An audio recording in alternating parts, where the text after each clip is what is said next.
Shalom, brothers and sisters. So I was reading in the Word of God and I got to a Bible verse and I thought to myself, you know what? Here's an opportunity for me to share a short testimony with you based on a scripture you might read, and I can give you a testimony that it is true. Deuteronomy 8 verse 4.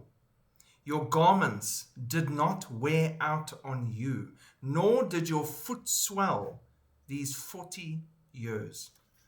He's talking to the Israelites, and it's a miracle people skip because it's not something big and flashy. It's not the oceans parting. It's not the 10 plagues. It's not anything incredible like that. But it's God's provision for them and looking out for them in the things we in earthly ways sometimes miss.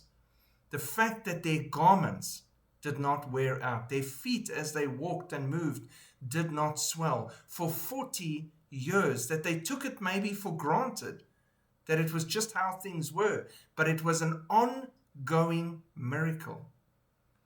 Now, many years ago in our lives, we also struggled quite a bit, and we didn't buy clothes. Clothes were a luxury. We had the clothes that we had, and that's what we wore permanently.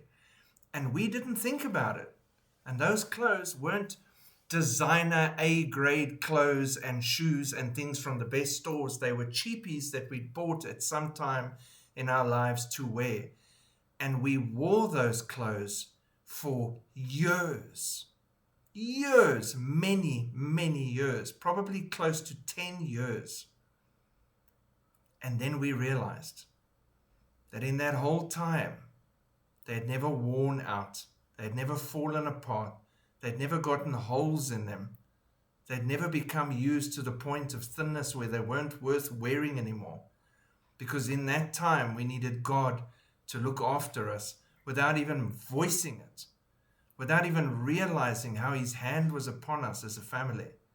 And it was faithfully so, always there.